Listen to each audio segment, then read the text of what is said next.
For 4 years, Alex Rider had been a fixed point in my universe. He was the sun, and the rest of us on the university hockey team were just planets caught in his orbit, rotating around the sheer, undeniable gravity of his presence. He was our captain, the guy who scored the winning goal, who took the blame for a loss, who could quiet a chaotic locker room with a single, steady look. And I was just a satellite, probably one of those tiny, insignificant ones you need a special telescope to even see, content to observe from a safe, silent distance. My crush on him was a chronic condition, a low-grade fever that had settled deep in my bones freshman year and never quite broke. It was a quiet, hopeless thing, a secret I kept locked away in the space between my ribs. The night it all changed was the night everything ended. The championship game. We lost, not by a little, but by a humiliating margin that left a sour, metallic taste in all our mouths. The locker room, usually a cacophony of triumphant shouts or boisterous energy, was a tomb. The only sounds were the grim rip of Velcro, the thud of helmets dropped onto benches, and the occasional muttered curse that hung in the air like smoke. Guys showered and dressed in a kind of resentful silence, their movements jerky and angry. They wanted out. They wanted to escape the failure that clung to the air, thick as steam. I was in no hurry. I had nowhere to be. My plan for the break was an uninspired trilogy of my tiny off-campus apartment, the library where I worked, and the local grocery store. So I moved slowly, methodically peeling off the layers of my gear, prolonging the final moments of the season, of being a part of this team, of being in the same room as him. One by one, the others filed out, duffel bags slung over their shoulders, faces grim. "See you next season," some of them mumbled, though it sounded more like a threat than a promise.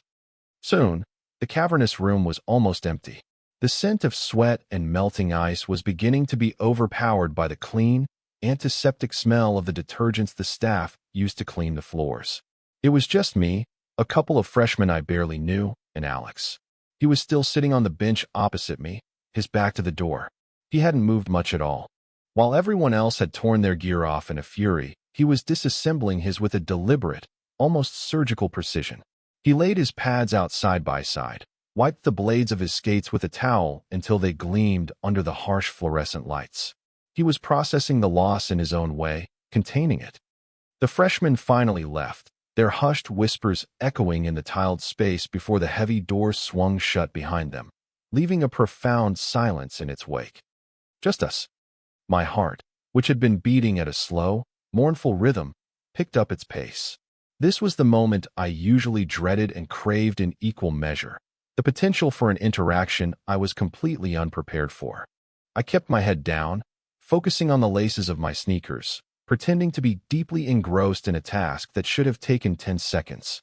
I could feel his gaze on me, or maybe I was just imagining it.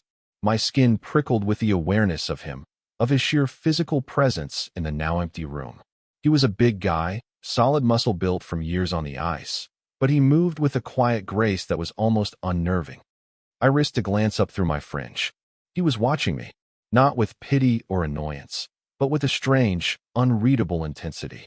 His dark hair was damp and stuck to his forehead, and there was a small, fading cut just above his eyebrow from a stray puck 2 weeks ago.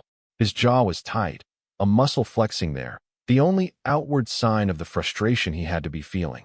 His eyes, usually a warm, friendly brown, looked darker in the stark lighting, almost black. "Your ride leave you too?" His voice was lower than usual, a gravelly sound that seemed to be scraped raw by the loss. It startled me, cutting through the silence. I shook my head, my throat suddenly dry. I walk. My apartment's not far. My own voice sounded thin and reedy in comparison. I hated how small he could make me feel without even trying. He nodded slowly, his eyes never leaving my face. "Right. Miller was supposed to take me." Guess he was in a hurry. There was no anger in his voice, just a flat statement of fact. Mark Miller was his roommate and our team's hot-headed goalie, and I had seen him practically flee the room 20 minutes ago. "I can, call you a cab or something," I offered, fumbling for my phone. It felt like the right thing to do, the helpful, unobtrusive teammate thing to do, the role I always played. "Don't worry about it." He finally looked away, turning his attention back to his skates. He picked one up, turning it over in his large hands. The silence stretched again, but it felt different now. It was no longer empty. It was filled with a tension that I couldn't name. I should have left. I should have slung my bag over my shoulder, muttered a "see you later," and walked out that door. It would have been the normal thing to do. But I couldn't move. I was rooted to the spot, watching his hands, the way his fingers, blunt and calloused, moved over the worn leather of the boot. I cataloged the details of him, the way I always did from afar. The faint scent of his soap, a clean, sharp smell that cut through the locker room funk. The breadth of his shoulders under his simple gray t-shirt. The quiet, rhythmic sound of his breathing. It was my own private form of worship, this silent observation. He started to undo the straps on his chest protector, which he'd left for last. One of the buckles seemed to be stuck. He grunted in frustration, pulling at it with no success. It was a small, human moment that somehow broke the spell of his godlike captain persona. "Here," I heard myself say, the word leaving my mouth before I had a chance to stop it. I stood up and crossed the space between us in 3 awkward strides. My legs felt like they were filled with sand. He looked up, surprised, as I knelt in front of him. "It's fine, I'll get it." "No, it's okay. Let me." I reached out, my fingers trembling slightly as I took hold of the stubborn buckle. I was suddenly, overwhelmingly aware of how close we were. I was kneeling at his feet. I could feel the heat radiating from his body, could see the dark stubble on his jaw, the faint pulse beating in his throat. My world narrowed to the few inches of space between us. The buckle was wedged tight. I had to brace one hand against his ribs to get a better angle, and the contact sent a jolt straight through me. Under my palm, I could feel the solid wall of his chest, the steady, powerful thump of his heart. It was beating just as fast as mine. My own breath hitched. He didn't move. He didn't breathe. He just watched me, his dark eyes tracking the movements of my fingers. I finally worked the buckle free, the plastic making a sharp clicking sound in the quiet room. My hand was still resting on his chest.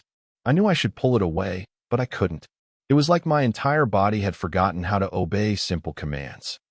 "Thanks, Leo," he said, his voice a low murmur. He had never called me Leo before. It was always my last name, Wallace, barked across the ice during practice. Or nothing at all. Hearing my first name in his voice felt shockingly intimate.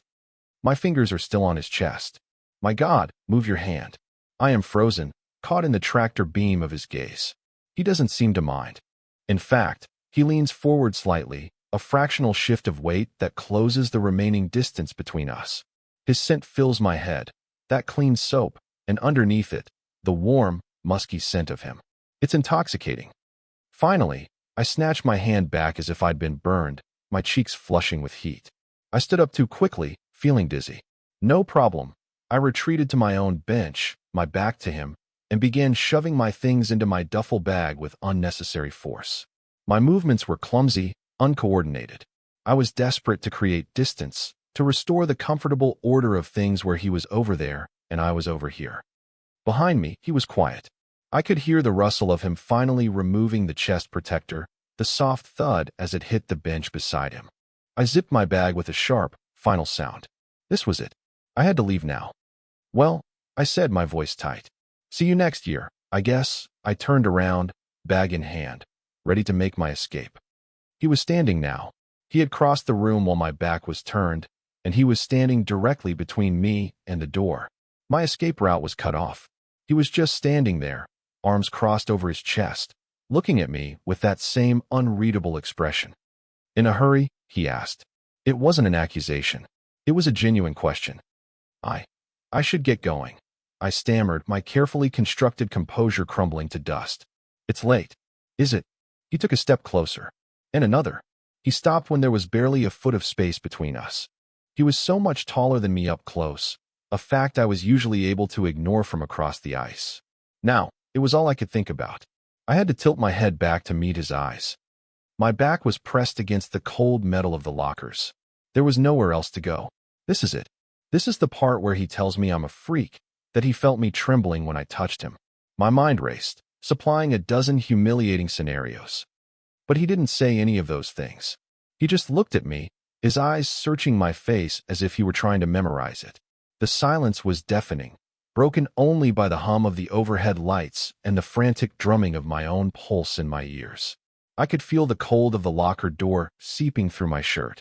I tried to make myself smaller, to shrink away, but his presence was too large, too overwhelming. He was taking up all the air in the room. "I don't think you should go yet," he said, his voice so quiet I almost didn't hear it. I swallowed hard. "Why not?" He uncrossed his arms. He lifted a hand, and for a terrifying second, I thought he was going to shove me. Instead, he placed his palm flat against the locker, right next to my head. The metallic clang echoed in the silent room. He leaned in, his other hand coming up to mirror the first, effectively caging me in. His body was a wall of heat in front of me. I was trapped, and I didn't want to be anywhere else. "Because," he said, his face now inches from mine. I could see the flecks of gold in his brown eyes. I could feel his breath, warm and smelling faintly of mint, on my cheek. "I'm not leaving." The words hung in the air between us, heavy with unspoken meaning. He wasn't talking about his ride. He wasn't talking about the locker room. He was talking about this. About us. About this strange, terrifying, exhilarating moment suspended in time. My entire body was vibrating, a string pulled taut. "Alex," I whispered, the name a prayer or a plea. I didn't know which. "I saw Miller leave," he confessed, his voice dropping even lower, a conspiratorial rumble. I could have stopped him. I didn't want to. My breath catches in my throat. He didn't want to. He chose to stay. With me. The implications of that simple statement crashed over me, a dizzying wave of disbelief and hope. All those years of silent observation, of feeling invisible, of believing I was just a background character in his story. Had I been wrong?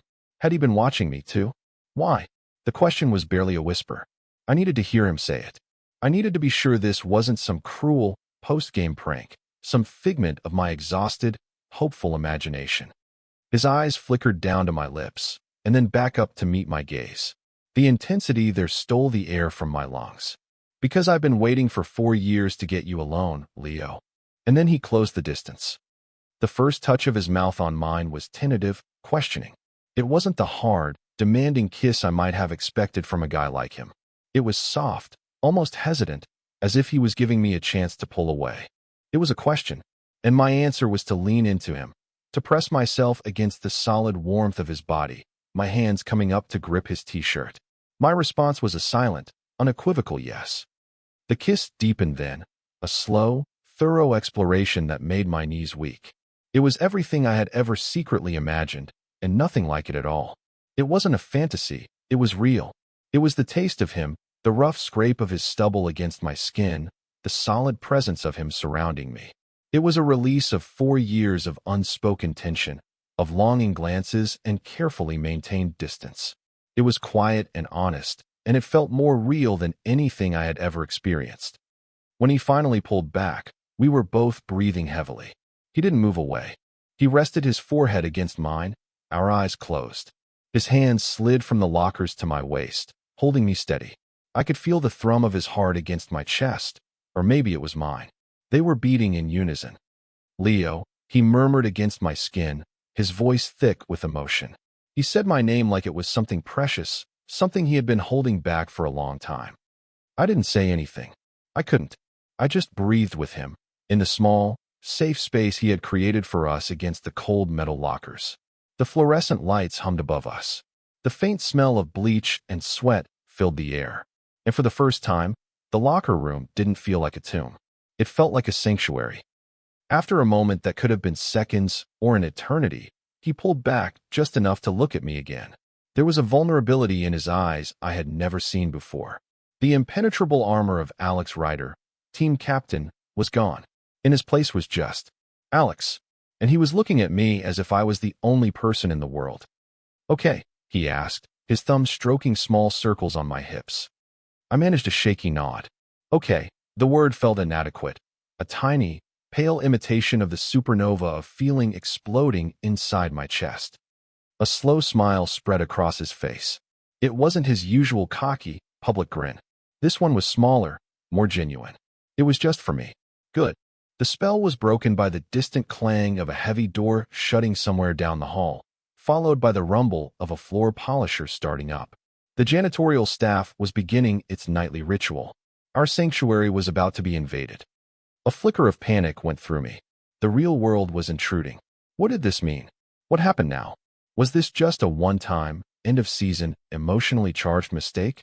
My mind, my old, familiar enemy, started spinning its wheels, churning out anxieties and worst-case scenarios. He's going to regret this. He's going to walk away and pretend it never happened. As if he could read my thoughts, Alex's grip on my waist tightened slightly. He didn't let go. He didn't step away. He just held me there, a silent reassurance against the encroaching tide of my fear. "My truck's in the staff lot," he said, his voice back to its normal, steady tone. "It's a bit of a walk. Let me give you a ride." It was such a normal, mundane offer. A ride home. But coming from him, after what had just happened, it felt monumental. It was an offer of continuation. It meant this wasn't the end. It was the opposite. "You don't have to," I said, the words automatic, a product of years of not wanting to be an inconvenience to anyone. "I want to," he said simply, his gaze firm. There was no room for argument. He was still the captain, I realized with a jolt of amusement. He was used to giving orders and having them followed. But this didn't feel like an order. It felt like a promise. He finally let go of my waist and took a step back, and the loss of his body heat was immediate and acute. But then he did something that sent a fresh wave of shock through me. He reached down and took my hand, his fingers lacing through mine. It was a simple, public gesture, yet it felt more intimate than the kiss. His hand was large and warm and a little rough, and it fit around mine perfectly. He picked up his own duffel bag with his free hand, then tugged gently on mine. "Come on, Wallace." The use of my last name now sounded different. It wasn't the impersonal bark of a captain anymore. It was teasing, affectionate. We walked out of the locker room side by side, our hands linked between us. The long, sterile hallway was empty, bathed in the eerie glow of the emergency lights. Our footsteps echoed in the silence. Every shadow seemed to hold a prying eye, and my old paranoia began to creep back in. What if someone saw us? A coach? A janitor? Another player who had forgotten something? But Alex walked with an easy confidence, as if holding my hand in the deserted halls of the ice rink was the most natural thing in the world. He wasn't afraid. And looking at his calm profile, at the determined set of his jaw, some of his confidence began to seep into me. My grip on his hand tightened. The walk to the staff lot was cold. The late-night air was crisp and bit at our exposed skin. Neither of us spoke. There was nothing to say, not yet. The silence wasn't awkward. It was comfortable, filled with the low hum of everything that had just happened and everything that might happen next. His truck was an old, slightly beat-up Ford, parked under a flickering lamppost at the far end of the lot. It suited him. It was sturdy, reliable, and completely without pretense. He unlocked the doors with a click and let go of my hand to open the passenger side for me. The old-fashioned, gentlemanly gesture was so unexpected it made my heart do a little flip. I tossed my bag in the back and climbed in. The cab smelled like him, that clean soap scent, mixed with old leather and something vaguely like cinnamon from an air freshener dangling from the rearview mirror. It felt like his space, private and safe. He closed my door and walked around to the driver's side, and for a moment I was alone in the quiet dark, the reality of the situation finally sinking in. I was in Alex Ryder's truck. He had kissed me. He was about to drive me home. It felt like a dream I was terrified of waking up from. He got in, the cab dipping with his weight, and started the engine. The roar of it was loud in the quiet lot. He turned on the heater, and warm air began to blast from the vents. Instead of putting the truck in gear, though, he just sat there, his hands resting on the steering wheel, looking out at the dark, empty stadium. Here it comes, I thought. The regret. The "we should forget this happened." "So," he said, turning to look at me. The dashboard lights cast his face in shades of red and green, making his expression hard to read. "I don't really want to just take you home." My stomach plummeted. "Oh." He seemed to realize how that sounded and rushed to explain. "No, not like that. I mean, I don't want this night to end. I feel like if I drop you off at your apartment, I'll wake up tomorrow and think I imagined all of it." He ran a hand through his damp hair, a gesture I was beginning to realize meant he was nervous. Alex Ryder was nervous. "There's an all-night diner a few towns over. They have terrible coffee, but decent pie. Do you want to go?" He was asking me on a date. After years of pining from afar, after a single, world-altering kiss, Alex Rider was asking me on a date to a place with terrible coffee and decent pie. It was the most absurdly perfect and real thing that had ever happened to me. A real, genuine smile broke out on my face. I couldn't have stopped it if I tried. "Yeah," I said, my voice full of a lightness I hadn't felt in years. "Yeah, I'd like that." The relief that washed over his face was palpable. The tension in his shoulders seemed to melt away. He gave me that small, private smile again, and it hit me with the force of a physical blow. He put the truck in drive, and we pulled out of the parking lot, leaving the stadium and the season and our old lives behind us. We drove through the sleeping town, the streets empty and quiet. The radio was on low, playing some nameless indie rock station. Alex reached over and rested his hand on my knee, his thumb drawing lazy circles on the worn denim of my jeans. The simple touch was an anchor, keeping me grounded in the surreal reality of the moment. I had spent so long feeling like a ghost, an observer watching life happen to other people. I had resigned myself to a life lived in the margins, defined by quiet loneliness and a secret, impossible love. But sitting here, in the warm cab of his truck, with the weight of his hand on my leg and the promise of terrible coffee ahead of us, I didn't feel like a ghost anymore. I felt solid. I felt seen. I looked over at him. He was focused on the road, his profile illuminated by the passing streetlights. He was real. This was real. And as we drove into the pre-dawn darkness, I had the overwhelming feeling that I wasn't just heading toward a diner. I was heading home.